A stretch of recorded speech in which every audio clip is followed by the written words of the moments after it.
Let's hit Destiny.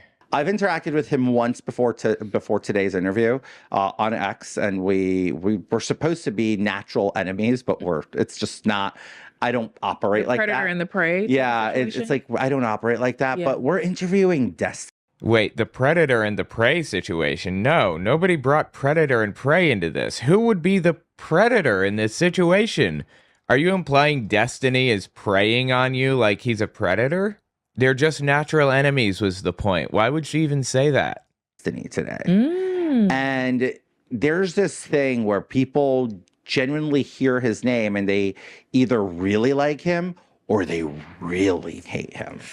So what do you think? How am I going to feel about him? You genuinely can pick. I mean, he's a perfectly nice guy. It's just some of the stupid shit that he said is the problem. I think he said that somebody was saying that like they were with somebody and they pulled off the condom while they were doing things, and like it put him in a really awkward position. Like, what are you supposed to do as the chick in this scenario? You're supposed to say stop and like get up and leave. Like that's a really difficult, awkward, odd situation. You can say that, of course, and you should, but you've just found yourself in a really terrible situation. Because some percentage of the people you're with are going to be violent, and they obviously don't give a shit about like your feelings on this. This is like agreed upon beforehand, and you just ignored the deal. And Destiny tweeted, if you can't just say stop, then you're not emotionally mature enough to be engaging in the act in the first place. And like quadruple down on it instead of just saying, yeah, that's really messed up. Don't do that. Why would you argue with that? Like, I don't understand why you would even argue or go down this road. Destiny is a nice guy, but what the fuck? Why would he do that? So, yeah, I mean, I grew up in a very politically active household, a lot of like arguing and debate. That side of my family are very much like they scream at each other when they're having a discussion. And then at the end, everybody's cool.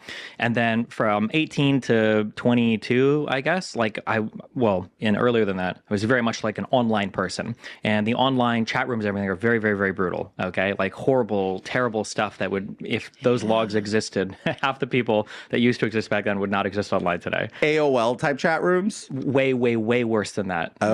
Stuff that would make Hitler blush. Okay. Very, very, very, very degenerate, very horrible stuff. But coming from that environment, and then I was a professional gamer for a while. And then around 2016, I got into politics. I kind of had the very edgy, abrasive background, but my politics was like kind of left leaning. And there was nobody that really did that. And the right kind of had this monopoly on facts over feelings and we're going to debate you and blah, blah, blah. And I was like, okay, well, I can do that. And then that was kind of how I cut my teeth early on, was debating right wingers in a really aggressive way, basically. Who's your first debate with? Oh, man. At least notable person, right? First, I mean, back then it would have been would have been John Tron. That was his big debate. That was his breakthrough moment, I think. He debated John Tron, and it turned out that he was like basically a neo-Nazi. First, like probably really, really big one was a guy called John Tron, who's a big YouTube guy. I also debated a lot of the like Nick Fuentes and Lauren Southern and like those types of, I'll say like alt-right was the word we used back then. I guess those types of figures. A lot of people who would show up at J6 or get convicted later on, I guess. Like I debated like Joe Biggs on gun control, stuff like that. Well, I didn't know that. Yeah. Basically everybody that's been kind of in that, I think Stefan Molyneux, these kind of people, yeah, Sargon of Akkad. I don't know if you're right. They're all Naja's friends. Oh, yeah? Okay. What is your biggest gripe with the alt-right? With the alt-right? Yeah. Is that a real thing? Is that like the I mean, I like the term. It's cool. It's better than calling them racist, but... They're Nazis. They're Nazis. That's what they call themselves. Like, the leader of the alt-right is a Nazi, Richard Spencer. By the way, the algorithm is hitting me hard right now, completely ignoring me. So I'd appreciate if you watch to the end of the video. Having increased watch time as a percentage and a raw number is what pushes the video further. Also check out my books, owenmorgan.com. All right, back to the video. What's your biggest gripe with them? Back then or today? Because I said the movements have changed a bit. Okay. Starting off back then. And then I want to also ask how they've transitioned and transformed to today. I think back then, I mean... I'm trying not to use any trigger words, but... Oh, no, please trigger me. I love it. Not trigger service. Neo-Nazi was like a very accurate kind of way to encompass a lot of those beliefs. A lot of the people were very... Why is she gasping? The leader of the alt-right calls himself a Nazi. They're Nazis. There is no, like, gasp-worthy material here. Are you kidding? Like, I think Stefan Molyneux flew to Poland and was crying because it was so beautiful how many white people there were. And that kind of like the very anti-brown immigration, like that stuff. I thought that was kind of, I just didn't like the negative tinge of all of it, I guess. Like, It's pretty bad, yeah. yeah.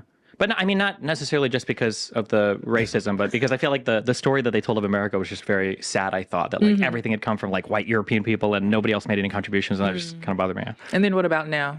Who they've become now? Now I think the term alt-right isn't really used anymore. I don't see it much now. Now, Richard Spencer came out and called himself alt-right.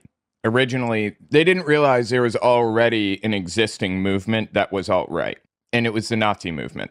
So when they called themselves alt-right, they thought they were saying alternative right. Like Armored Skeptic said, the Sargon of Akkad. But when Richard Spencer came out, it became a toxic label, and everybody pretended they never said it. You kind of got like the MAGA movement that came more from the Tea Party than the alt-right, but there's been kind of some fusion there. What do you call your people? Like, what do y'all call? Americans. You're an independent now, right? I'm an independent these days. Yeah. I mean, look, I dish out shit to each and every faction of every party. I don't care. Okay. Totally. They're a bunch of frauds. It's like, I love how they like to pin me on that. But they're all frauds. I mean, I saw Capitol Hill from the inside. So for me, I like this, George. but I'm still conservative. Don't I like like that conservative independent, right? But the reality is, I mean, yes, I'm a very much Trump supporter, and that's not going to change, right? It's never going to change. I'm glad you guys admitted it. I admit it. It's never going to change. It can change. It cannot. I don't know. No. I have He's said not this intrinsic before. with it, and I know that. I've already psychoanalyzed him. It's not an intrinsic thing. Donald Trump can go on Fifth Avenue right now and shoot someone, and it would not change my support for him because I would probably find it justifiable. God. Yes. I am okay with that. Said that. That sounds on this podcast. You should not. I know have said it's that. insane, but I'm just trying. So you're To say something like that, like, how is your head this far down? And to realize that it's that far down. realize how indoctrinated you It's must not be. indoctrination. Your brain is fried. Do you hear what you just said? He could go and shoot somebody. Yes. He's not God. He's not Buddha, Jesus, any of our other higher powers. That I don't. I bring I have questions in mind when I'm arguing with Trump supporters, and one of the questions Please that I ask, have, 'cause it's well, you. it's too late now because one of my questions is like, what's the line for you? Because I feel like every time There the is line no is line. made, not racism. It's Well, not obviously, yeah. being a predator. it's not deporting people. It's not being. It's not deporting people that rapist, look it's like not any of you these that are in things, your I guess. own Yeah. family. Commercials at the White House. Yeah. Oh, the car commercials. Right, just like Joe Biden did for Jeep. At the White House, Joe Biden set up a dealership, a Jeep dealership at the White House and advertised for Jeep. I don't remember this. Where was I? Okay, here I'm just curious. So here's a question, okay? Because you've been involved in government, you've had quite the background and everything else. How do you, when you think of America and you think of like the history of America, what are like cool standout moments to you? Where if you had children or if you were talking to younger kids, you're like, this is why America was such a cool country. Lincoln and the liberation of slaves and trying to end something that I believe is the darkest past of our country. He did not abolish slavery because it benefited the enslaved African. I don't call them slaves anymore, by the way. They're enslaved people. So he did not do that for the benefit of those human beings that were treated like cattle. He did that for a financial benefit. I don't know. I think he was an abolitionist generally. I think he viewed them as inferiors still, in my opinion, maybe not. But he most definitely freed them because he didn't believe that slavery should exist in the United States. And he was willing to devote however many people it took, including his own life, to the cause. That's historically proven. Let's go later on. There is a quote saying if Lincoln said if he could, I think, reunite the North and South, by freeing all the slaves, he'd do it. By freeing some of the slaves, he'd do it. And I think by freeing none of the slaves, he'd do it. I think that's a quote. But regardless, a little bit more in history, like forward, I guess. In history, for me, like when I point back, is every time we were able to correct a fault. Would you say like World War I, World War II, going to the moon? I think going to the moon was great. Even though there's questions surrounding that, we all know. There are. And why don't you think World War I and or II were great? Know that the broadcast was actually a simulation. Now, oh my God. Oh man, was that proven? Shit, I didn't know I was going on the Joe Rogan experience. Hold on, I gotta hold on. People shift my brain. Are saying that the broadcast was a simulation. People are saying Heard that? No, it's bullshit. The whole thing is bullshit. He's lying. That's what he's known for. I subscribe to we went to the moon. Okay. Personally, I subscribe to that belief. I would like Then why are you seeding doubt? to think that we did. Me too. Why not? I subscribe to that belief, but I'm just saying people are now Easter saying Bunny, that. like there's all these things we can choose to believe. I choose to believe. that. Again, I Oh my God, please, dude. I choose to believe. Do you think we went to the moon? Absolutely, yeah. Yeah, so do I. And I don't think any of the broadcasts could have possibly been simulations. My Like I wife said. thinks that we did not go to the moon, and she will not budge. It's outrageous. You see, so I believe we went to the moon. I'm subscribed to that thought, right? You know, the cosmonauts didn't believe we went to the moon either. That's why we put up mirrors on the moon so that they could shine a laser at it and independently verify by getting back a reflection that we did, in fact, go to the moon. You think the cosmonauts didn't have a vested interest in believing that we didn't go to the moon? I points in time in history that I enjoy are when we abolished slavery, when we abolished segregation, when we gave women rights. These are all things I appreciate All as a things person. that white men took away from people. But That's crazy they were also that we given get by to white enjoy. men. They were you. Bad white men took it away, but No. The Declaration of Independence says our rights were granted by God, but what that really meant, what the founders meant when they wrote that, was they were given by something outside of government. These rights are inherent. They're not granted by anybody. White men didn't give black people rights. White men stopped other white men from taking those rights away. They're not saviors. They were doing the bare minimum. But good white men gave it was some back. of the good ones that benefited too. Well, what I'm just saying is you can't just blame. I don't know if those are good. I think he's looking for more recent examples. Is that Yeah, what? well, here, this He is, I said guess, history, and that's how I look at our history. one of the things I'm thinking of that I don't like about kind of the current Republican parties. I can't believe that Santos didn't already see this coming, honestly. Like, it's very clear where Destiny was going with this. He's going to say, is Trump being a car dealer at the White House one of those things that gives you pride? And if it's not, why don't you criticize it? I'm not asking you to go on a tirade or on a campaign to destroy Trump over it. I'm asking you to point out or tell me how you feel about it. Tell me that you feel that it's a negative, because in any other context, he would view it as a negative. Isolationist bend. I don't like that either. Oh, okay. Because I look at like the situation in Ukraine, and I think it's really sad that the United States has just like completely abandoned that position. The situation in Ukraine, I'm super sympathetic to it. Oh boy. But No. He says, oh boy. Hear me out. It's not a but. I hate Vladimir Putin. I've been on the record. I'm actually barred from going to Russia. And I visited Russia prior to my political. I'm a theater kid, so I love the. do to get barred from. We'll put a pin. Well, probably be a politician who is oppositional to Vladimir Putin. That would be my guess. In that. Oh no! What I did was like, have you seen my speeches on the floor about Vladimir Putin? Oh, they're not pretty. On the congressional record, they will live forever, right? I am no fan of Vladimir Putin, of any dictator or. This is before the wind changed, and it was cool to like Vladimir Putin. There's a period of time just a couple years ago, not even that long ago, when Vladimir Putin was detested and viewed very negatively because of what he was doing to Ukraine. And God, it flipped so quickly. That is just crazy, right? Or mass murderer, as I like to call them. You love your God, Donald He's Trump. not my God. He's my president, and I like him because he Who can relates. shoot somebody in the street in the daytime. Whatever. That was a You do metaphor. No, but- you meant No, it was not a metaphor. You're pretty clear. Are you shitting me right now? Are you pretending this is a metaphor now? Okay, whatever. So my point here to you is, if we're gonna really talk about Ukraine and Russia, I want peace, and I think you want peace, and I think we all want peace. Nobody. That's no. I want peace because peace means no more lives being killed. Yeah, but we'd never use that standard as a conflict anywhere else, right? Like the Revolutionary War in the United States, that was very unpeaceful. It was very unpeaceful. I agree, but War is typically the opposite of peace. But understand this. Do we want the United States to intervene to squash it, or do we want the United States to intervene to continuously fund it? A, it's expensive. B, there's a life toll that is unsurmountable. Yeah, we bring up the life toll. I guess if we're leaning. insurmountable, but okay. Into black issues, we can quote more MLK. What is it that the complaint about the white moderate in that letter from a Birmingham prison? I think he wrote that they prefer a negative, like a negative peace to a positive justice. So basically, the idea that as long as everybody shuts up and chills, everything is better than people actively fighting against systems of in the 60s, right? It was segregation and stuff.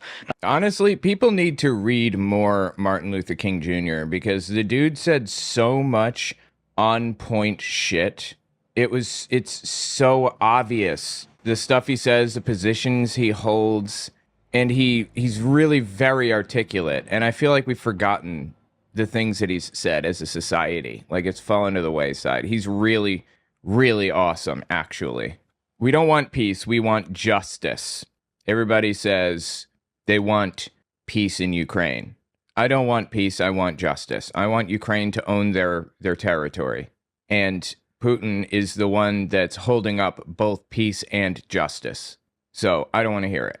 But I guess the issue that I have when people bring up peace so much is nobody really wants peace. People want justice. You can always have peace, right? You just give up. You can always surrender any war. But it just seems strange that the country, who says, give me liberty or give me death, would look to another country and say, maybe if you guys just like give up 20% of your territory. I don't think they should. Yeah, but that's what Trump's negotiating. Well, like I said, I don't think they should. And Volodymyr Zelensky, to his own credit, said he was willing to give up certain parts of Ukraine. Because Trump is making him do it, right? No, that was prior to Trump even coming in to telling him that. I don't know, but I can imagine a scenario in which Volodymyr Zelensky would say something like, anything is open. Let's talk about it. Let's get to the negotiating table and be serious. But every time they go to the negotiating table and they come up with like a conclusion, Putin violates the deal. Like he completely ignores it. He says, all right, we got a ceasefire. We got a deal. And then he just like keeps on invading and shooting. He's completely untrustworthy. He's a complete sack of shit. They have no other choice. But like this would be a circumstance, I would imagine, where the United States comes in and says, hey, this is wrong. It's a clear wrong. Like it's not like Israel-Palestine where things are, whatever. But this is like a thing where it's, Here, do you rather the United States intervene for peace, or do you rather them continue to fund war? I would rather we fight for justice. I think it's so you want them to continue to fund war? Of course. Yes, absolutely. Of course. Yeah, I want them to fund justice over anything else. I want justice. I want That's them nuts. I want the military-industrial complex wins, and I thought you were. Why the fuck would we be in favor of the Ukraine war in the first place? You remember all this in 2022 or whenever it was, when Putin full-on invaded Ukraine, and there was such a massive push that people who were not military trained, had never been in the military before, flew to Ukraine on their own dime and enlisted for their military. The push against Putin was insurmountable at the time. And here we are on the other end of it. It would be still, if it weren't for the fact that Donald Trump is helping Vladimir Putin. He's helping him. He's helping him spread this nonsense. Oh, this camera is driving me crazy. I gotta try to center myself here. I'll do for now, I guess. For a guy who was totally against the military-industrial complex. I love the military-industrial complex. I wish they would be more active, okay, because we are completely abandoning Ukraine. But I mean, to that point, then let's say that Russia invades Poland. Do you say, well, we shouldn't fight at all because there might be death? Or if they invade Estonia, Latvia, Lithuania, but if they invade Poland, then there's Article 5 of NATO. Yes, that's correct. But what's wrong with it? Why wouldn't you want them to invade Poland? You shouldn't want them to invade Poland because it's imperialistic. They're trying to take land that doesn't belong to them, and they're starting wars for no fucking reason. There's no rhyme or reason behind this decision to start a war. It's like with Hitler. Why did he do that? Because he wanted more land. It was a selfish, self-centered, destructive decision that got millions of people killed. So when people make decisions like that, we need to punish those decisions by not allowing that to play out unchallenged. China has been looking for an opportunity to take Taiwan since its inception, honestly. If the U.S. looked slightly weaker on this whole thing, China would just take Taiwan. If they thought there would be no repercussions, China would invade Taiwan. They've lined tanks along their ocean border before as a show of force. So we need to show strength with a strong military to show people that we will not put up with imperialism, with people taking land that does not belong to them. We won't put up with wanton, pointless killing. That's why we support Ukraine and Poland and Germany and everybody else. Anybody gets invaded, they're supported. That's how it should work. Literally anybody.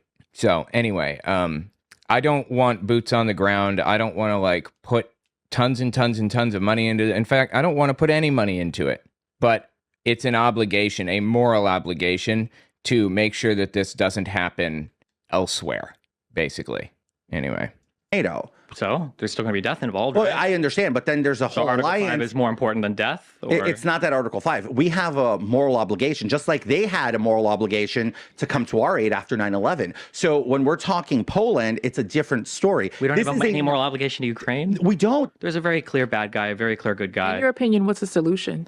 The solution is to tell Ukraine and to tell Russia that we're going to support Ukraine literally until they've completely given up fighting, and it's going to be the most painful incursion into sovereign territory that Russia's ever done. What would that do for the U.S.'s relationship with Russia? And we see our relationship with Russia is already horrible. Do you think that benefits us, though? How about we? It doesn't need to be a good relationship with Russia because Putin is a scumbag who is looking for an opportunity to take advantage of people. If you want to be the sucker that he takes advantage of, then be my guest. But I don't want that for this country. And it's pretty obvious, I mean blatantly obvious, it seems to me, that that is what is happening right now with Donald Trump. He is the sucker here. We concern ourselves with our relationship with Europe, who is like currently looking at the United States as abandoning its entire post as leader of the free world, I guess. Or look at like places like Taiwan or other places under threat. Do you think we should intervene in Taiwan and go to war with China? Absolutely. If they invaded Taiwan, there should be consequences. Yes, 100% for sure. That being said, the quickest and easiest way to do that, to kind of prevent this from happening in the first place, is to show force in Ukraine. Show China that they're going to be cut off from the rest of the world if they continue down this path. And it is ill-advised. I haven't done extensive research there, so I don't like to stake a strong opinion, but I like the idea that everybody in the world is thinking, or was thinking, if we invade a place, the United States might show up and fuck our shit up. But right now with Ukraine, it kind of looks like that's not the case. Now it looks like the U.S. under Trump wants to play like big power politics, where it's like, as long as you're the big boy in the block, you can take over whatever you want and do whatever you want, kind of like how we're bullying our neighbors, Mexico and Canada right now. That's reality, Destiny. That is not. What's divorce from reality? That is not how President Trump wants to lead the United States. What are you talking about? This isn't even up for dispute. That's what he's said. Are you kidding me? He's very clear about that being his position. Be tariffing Canada and Mexico more than China. Our tariffs are bigger on our allies than China. Well, I understand, but have you seen the tariffs that Canada and Mexico has imposed in the United States? Yes. Oh, give it a fucking rest. They were all negotiated under Trump. It's called the U.S.-Mexico-Canada Trade Agreement. The USMCA was a little bit of an improvement from NAFTA, but nowhere near. Trump negotiated this, okay? If he wants something different than what we have, he can negotiate again. He's not negotiating. He's imposing his will by pushing like massive tariffs. This isn't a negotiation. This is him trying to force people to whatever. It's him fleecing a bunch of people. Sufficient to remedy all of the bad trading. What bad trading stuff? Dude, why are we taking in so much Canadian steel and shutting down our steel? We're not shutting. We're a huge economy. Of course, we're importing a ton of stuff. That's good for us. Sure, but we're importing more than we're producing domestic steel. That's a problem. And Canada, why is that a problem? And Canada tariffs the shit out of us on steel. So the only people that say this don't understand how this works. They don't understand the first thing about like this system. That's like saying I have a trade deficit with Walmart because Walmart isn't subscribed to my Patreon. That is identical to what's happening right now. That is this situation. That's what Trump is complaining about. I get money from Patreon. I pay Walmart for goods. Now I have the goods. That's what a trade deficit is. It's not a bad thing. It's like the most bare bones, basic interpretation of anything that doesn't even make any sense. It's based on nonsense. Like it's based on you not understanding the first thing about how an economy works, even down to like the basic buying and selling market. I think it's not. Look. Wait. Just to be clear, okay, and I'll cite wise man 6 years ago, Ben Shapiro, okay? If you look at high export economies, places like Iran, places like North Korea, places that have net exports, these are not good economies. You look at high importers, you look at people like the United States, the United Kingdom, like these are good economies. You would rather be somebody who's buying stuff because we're using it, right? Like I don't go to Walmart and think about my trade deficit with Walmart. I'm buying stuff because I'm using it. I would rather us be training software engineers and working on AI than having fabrication plants to make steel. Yeah, the U.S. is a service-based economy, which is incredibly useful and valuable. Oh my God. Every country in the world would want to be a service-based economy because you can basically grow as large as you want and you're not limited by like local resources in the same way a diamond mine is, for example.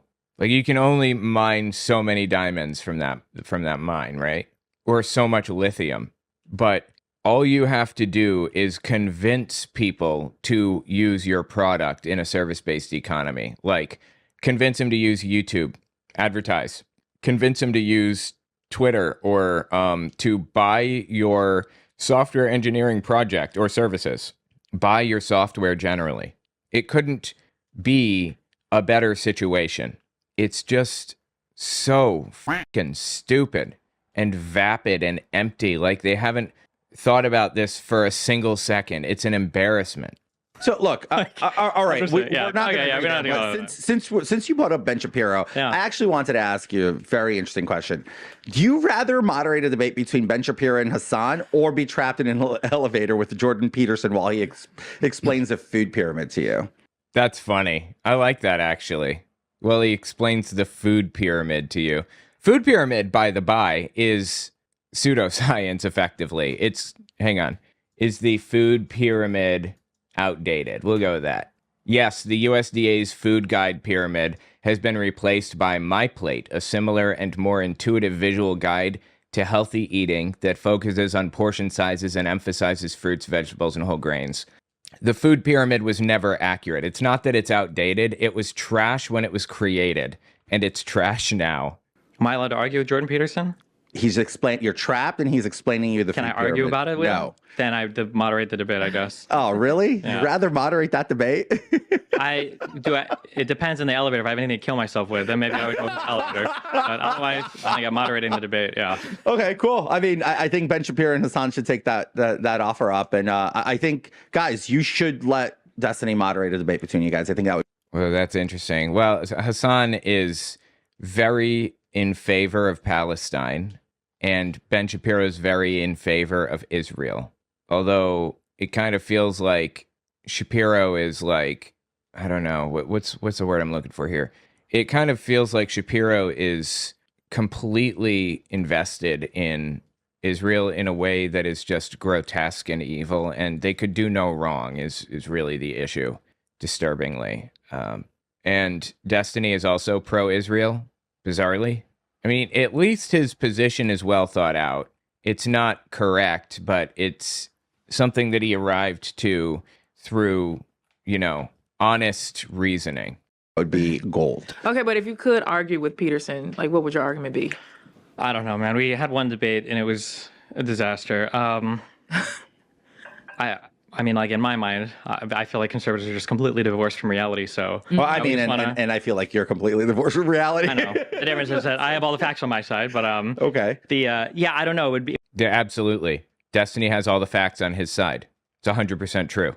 it would be over some very narrow factual point. Like I would want to have like a 4-hour debate on like excess deaths in Europe and talk about like the vaccine, or have like a 3-hour conversation about like climate change, or just like one narrow point. Because when you look at all these like long form podcasts, like the Joe Rogans and everything that Jordan Peterson goes on, it's just 3 hours of yapping and rambling and nobody actually dives in on any deep point. It feels like I'm just listening to Twitter being reposted in real time on the podcast for like That's a good point. Sensory 3 hours. overload. Yeah.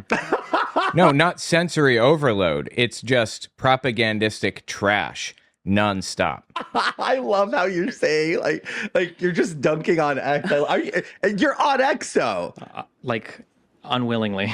No, you're not. Do you not make money on X? No, Elon personally defunded or demonetized my account. Oh, so- you're demonetized? Personally? Well, I mean, he showed. I don't know if it's him posting on his account or not, but That's not really free speech of Elon. Elon, Anybody surprised by that? Are you can't tell me you're surprised by that. Are you?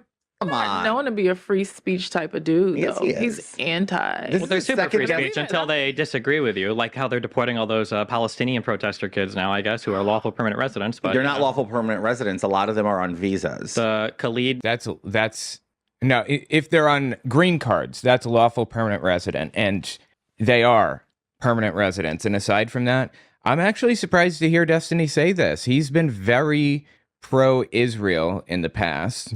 I expected to hear him take the Israel position, which is deport them all, kill them if that's what it takes, whatever, get rid of them. whatever. he was on guy, a visa. He was on a student visa. He was on he's a green card. It doesn't matter. That doesn't give you That's a the lawful right. permanent resident. I understand, but it doesn't give you rights to be a resident. Do you see? It doesn't give you a right to like use free speech. Are you shitting me?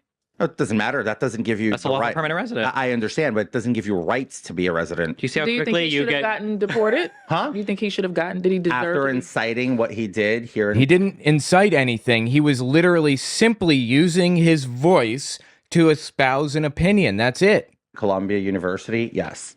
That's a And crazy stance. And you know how I am with immigration. I am not a hardliner on immigration like most Republicans are. Why, what about the First Amendment? We don't think We have the First Amendment. The problem is when you're creating a hostile environment for Jewish students to attend school, which I witnessed. Nobody told me. I'm not going off of videos. I went to Columbia because some Jewish students that were from my old district asked me to go, and me If somebody is causing a hostile environment, kick them out of the law school and or press charges. You don't need to deport them. Like what? Deportation shouldn't be a part of the process.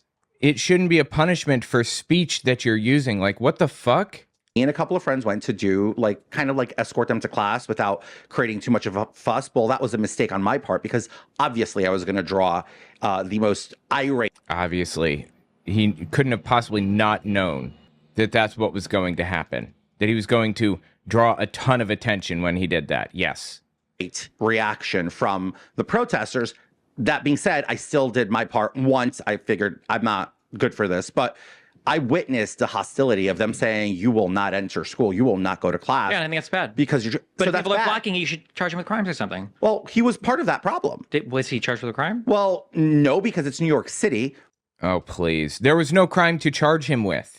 right? In 2020, in the summer of love, when everybody literally, you We're not could. talking about BLM. I know. No, I'm not- I know we got the pull to BLM for every No, single no, no, issue. no, I'm not But I'm pulling just saying, BLM. I'm just saying. I'm not blaming If anybody. he I'm wasn't just- charged with a crime, we're going to deport people for protesting for stuff that we don't New agree York with? City and New York State chose to not charge him with a crime. The feds looked at that as criminal activity, as thug activity. Then charge him. Charge him. They didn't charge him. They deported him, right? Did they deport him? ICE picked him up. He's still in ICE custody to my knowledge. I'm not sure if they've deported yet. And they decided to take action. It's indicative on them. The State Department controls issues. It's indicative on them.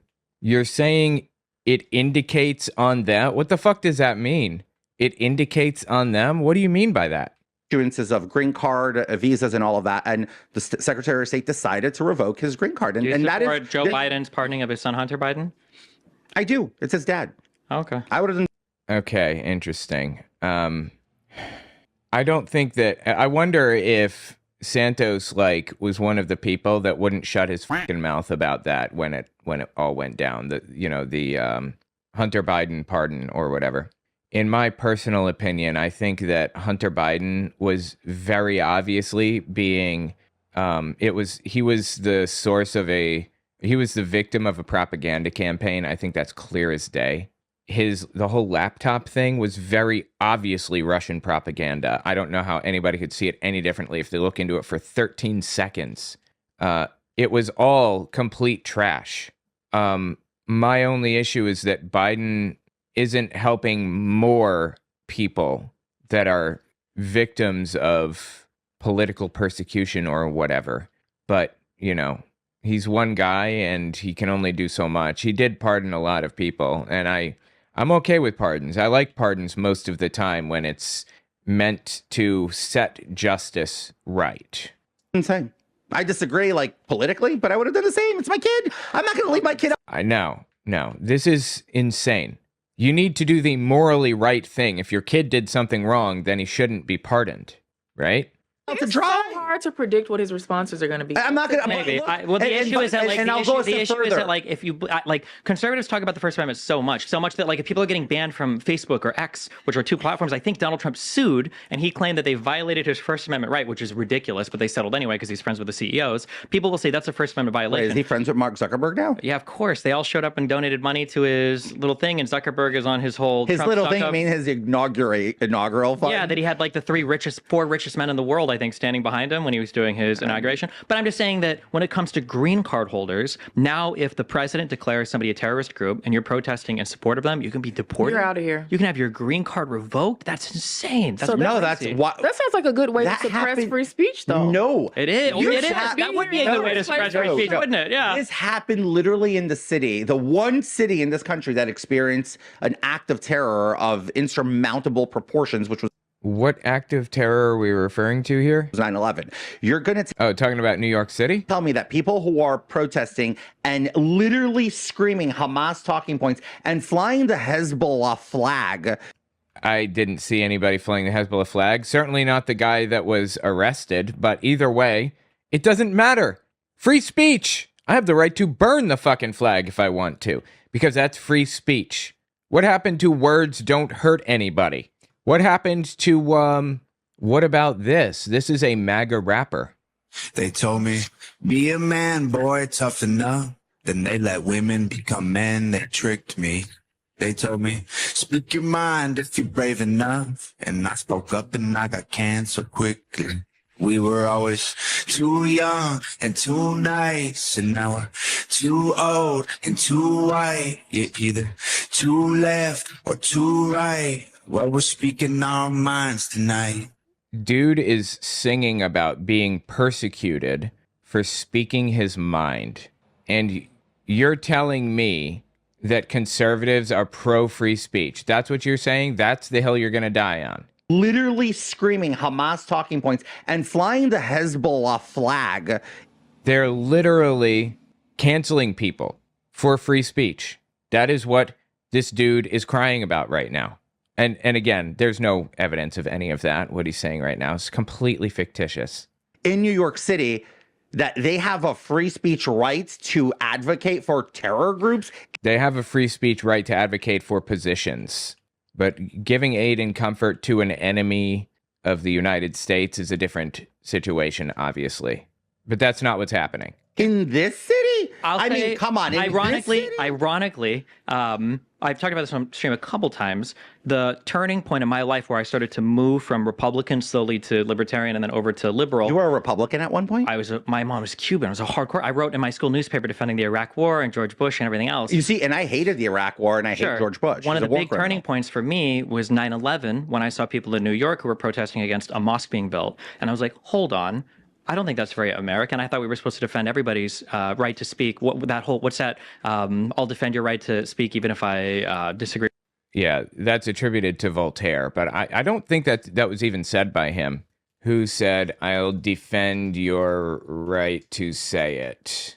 It's often attributed to Voltaire, but it was actually a paraphrase by Evelyn Beatrice Hall, a biographer of Voltaire, in her 1906 book, Friends of Voltaire, The Friends of Voltaire. So she said that, not Voltaire. She was just like his biographer. That's interesting. Agree with it or whatever. Yeah, I mean, I have your right to defend it, right? But I'm saying that, like, yeah, so if you want to support the Palestinians or if you want to support whatever crazy thing in the United States, Nazis, whatever, you have the right to do so. No, disgusting. I think if you're supporting any groups of extreme or terror, I do believe that officials can, in my opinion, look at you and say, I think you're a liability and you're not an American citizen and you were granted this green card, but it is not a birthright of yours. We gave it to you. We can take it away. And that's what they did. And I support that action. And it would have gone even if it was somebody from, I don't Would you want extend this to like naturalized citizens? Is that what they got when if you? No, because once you become a citizen, you're a citizen, you have rights. It's a very high bar to actually revoke a naturalized citizen's citizenship. It's very Everybody should have these rights. It shouldn't matter if you're a citizen at all. You should just have these rights because they're not granted by government. They're given outside of government. That's the point. But, you know, these people will find reasons, excuses, and explanations for why only they or the people that they like should have rights. very high bar. So basically, you're saying, hey, you're a guest in this country. You're in A our green house card now. holder You need and to a visa, chill. yes. You need to play by the rules. Be quiet. Be cool. To stay be in the clear, box. green card is a lot different than a visa. I understand, It's but hard to get a green card. Visas are very easy to get. I'm not Sure. saying they're easy, but you're still not. He knows this too. Santos was born in Brazil, wasn't he? And he had to go through the whole process of getting the green card and then citizenship and everything. I assume he's a citizen or he wouldn't be a member of Congress, right? You're not entitled to a green card. Okay, so question. Next election cycle, Rashid Tlaib or the other one, Ilhan Omar, becomes president somehow, and they say, I declare the IDF a terror group. Do you think it would be okay to start deporting lawful permanent resident Jewish people that support Israel and have protests in favor of Israel because they're supporting a terror group, the IDF? So if the president of the United States, Dude, Destiny is really good at debating. Love him or hate him, he's really good at debating, right? Like, he comes up with really good kind of questions to pose to people, seems to me. pulls a proclamation declaring any institution or any organization a terror organization, it falls within the law. Yes. Even though I disagree, but you're Oh, you disagree suddenly. Yeah, in that moment, if that were to happen, he'd be losing his shit over it. He'd be screaming and crying, and reasonably so. I would also be screaming that that's unacceptable to send somebody out of the country because they believe this or support that or whatever. Freedom of speech is inviolable. And in my personal opinion, and the opinion of scholars, that applies to everybody, regardless of citizenship. These rights were granted by somebody other than government, outside of government. We're born with them. Government doesn't give them to us to be taken away. you're putting me to interpret the law. I'm going to interpret it fair.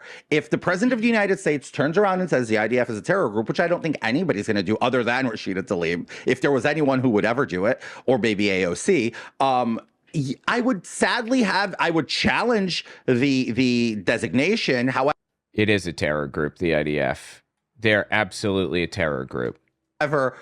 if it's upheld and it is customary and there are people doing, Do you feel like spiritually, like in the spirit of the First Amendment, is just like a good...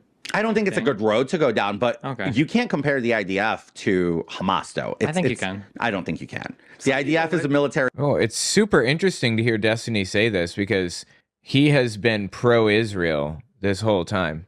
Is literally the military forces of a Yeah, country. I understand. So- Hamas is a terrorist organization. Well, no, Hamas is also the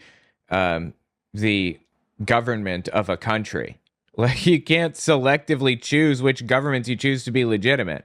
That's the whole complaint. They were elected in 2006. They haven't held an election since, but they are the government, not in the West Bank, but in Gaza specifically. They were a terrorist group for all intents and purposes at the time. But Israel funded their electoral campaigns, Hamas that is, in 2006, because they wanted chaos in the region so that they could come in and solve it. Because chaos is a lot easier to destroy, to take, to invade, to whatever, than, just like a normal democratically elected government that's operating just fine. Israel funded Hamas. They are the reason why Hamas is there in the first place. I don't want to go down the whole foreign policy route. So just online, I am known as like a Zionist simp, okay? Because I typically defend the Israeli side more than the so do I. Palestinian side. Okay, However, I will say one issue with terrorism over the past like 20 years is terrorist groups used to be like these non-state actors. They were like small groups like Al-Qaeda or maybe ISIS, although ISIS started to take over territory. I think the challenging thing with Hamas is that Hamas was the de facto or the de jure administrator to the Gaza Strip. Yeah, they were the government. So if you go out and you protest in support of the Palestinian people in Gaza, you're almost always supporting Hamas. You kind of have to. Oh, they had one election, right? Sure, but I'm just you saying. elect, I'm just you saying elect that you see something like that once only because they don't give you an option. Sure, I'm just saying that you see the challenge there, where it's like, well, this is like a state basically, and now if you protest in support of that state, it's a terror group as well. So you're in a weird world. Like if you were to designate the IDF a terror group, can people not protest in support of Israel now because they're always supporting the IDF? That's just a really scary world to be in, I think. Look, I don't disagree with you, but to the point you made earlier, I'm pretty reasonable. No, you're not. You literally said at the beginning of this that you would justify Donald Trump killing somebody on Fifth Avenue. I mean, I don't like that Joe Biden pardoned Hunter, but I support it because I would have probably done the same if it was my kid. I think every parent would. No. Parents who are moral wouldn't pardon their children if they had done something wrong. But I don't think Hunter Biden did anything wrong. Certainly not anything that was worthy of being charged. I think he was late on his taxes, but he filed them and paid the amount, or you know what? I'm not even sure. Maybe he straight up lied on his taxes and eventually ended up paying them back. I don't remember what happened, but either way, if you violate the law, you should pay for that. It's just that this is very clearly like what's the word? It's very clearly a propaganda campaign against Hunter. I don't see how anybody can see it any differently. If you have a chance to save your kid, and I'll go further on that, I think that the gun charges against him were bullshit. They infringed his Second Amendment rights. Yeah, that was completely. That entire thing was bullshit. 4473, is that the form, the ATF form for buying a gun? Have you ever bought a gun before? I've never bought a gun before. Oh, no. The confusing thing is the first question they ask is, are you an unlawful user of a narcotic substance, including marijuana? And what does that actually mean? Does that mean you've ever used it? Does that mean you're currently high while filling out the form? Does it mean? Well, that's where Hunter Biden got caught. Exactly. Yeah. But it's like if you smoke weed and then you go buy a gun, can you fill that form out, or are you actually breaking a federal law? Nobody really knows. The question on its face value is also arbitrary, and it violates Second Amendment in general. Are you a gun guy at all? I have so many. I love guns. Yeah. Okay, so you probably agree with me on this. The question itself should be removed from the form. That's my take. There's other ways to ask that question. Yeah, there's. I like it as like I think it's good as an aggravating charge. Of course. So like if you're high and using a weapon at the same time. That's what it's used for. That line on the document. It's used as an aggravating charge. Wow, that's really interesting. Anyway, tell us what you think about that in the comments.